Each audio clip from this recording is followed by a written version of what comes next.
Now, I wanted to make this video as a bit of a follow-on video to my last one that I made, which was about the eye rhythms and what your eyes should be looking at right at the moment that the tip makes contact with the white.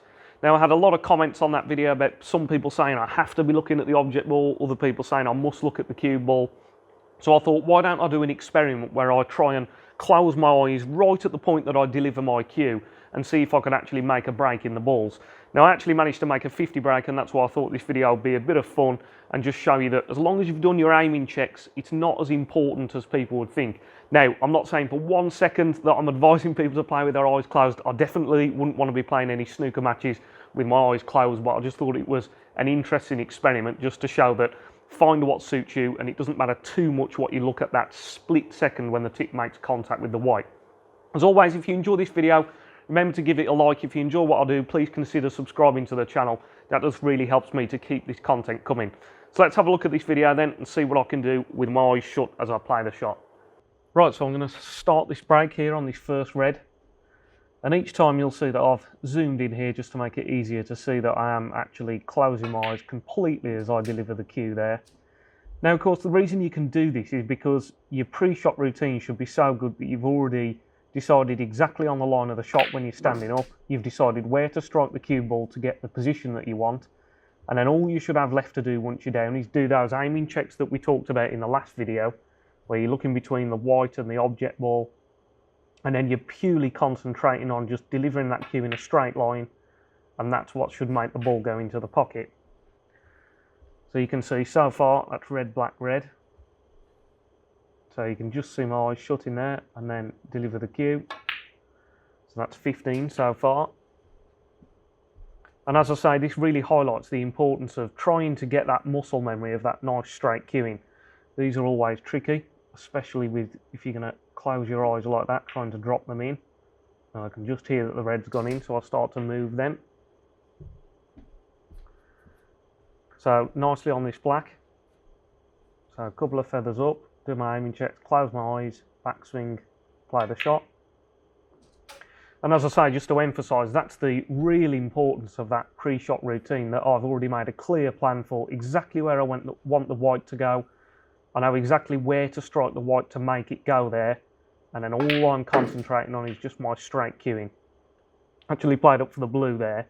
The biggest thing I found here when I had my eyes closed was that it makes position more difficult, because I don't get as good a sense of where the white ball is going to manoeuvre around the table. You get a better feel for that, obviously, with your eyes open when you're trying to visualise the shot that you're playing.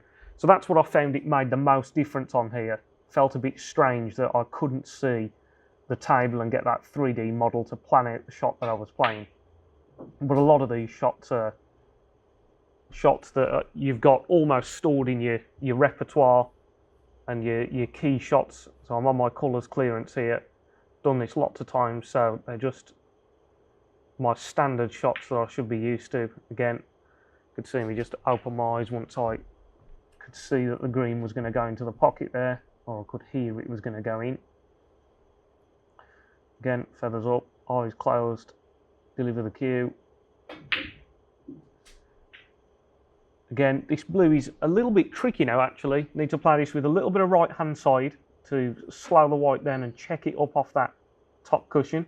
So eyes closed, play the shot. Got the right hand side, and I hear the blue go into the pocket, and then open my eyes. And again, just a little bit unfortunate to land a little bit short on the pink here, so I'm trying to go all around the table with just above centre and right hand side. Eyes closed, play the shot. Just caught the white in the jaws there, so that puts me on 50 points now.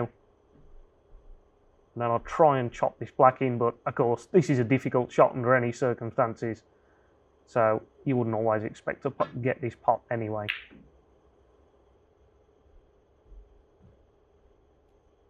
So I actually surprised myself there. I managed to make a 50 break there in the balls with my eyes closed as I was delivering the cue each time. So let me know in the comments what you thought about this video. Has it changed your mind a little bit on what you think about your eye rhythms now and how important they might be? I think the biggest thing that I took from this video was that it just shows the importance of straight cueing. So once I've got down on the shot and I've done those aiming checks, I'm always talking about standing up behind the shot, doing your pre-shot routine. And then once I've got down on the shot and I've done those aiming checks and I've lined up the shot, as long as I deliver my cue in a perfectly straight line, it just shows really how important that straight cue delivery is for potting the ball. So remember, if you did enjoy this video, please remember to give the video a like. Again, subscribe to the channel if you're not already subscribed. That just really helps me to keep this content coming. Looks as though things are going well with easing the lockdown here in the UK now. So for anyone that's interested in any personal one-to-one coaching sessions, I'm hoping to be resuming those very soon on the table. And as always, thanks for watching, everybody. Stay safe. Catch you in the next one. Cheers.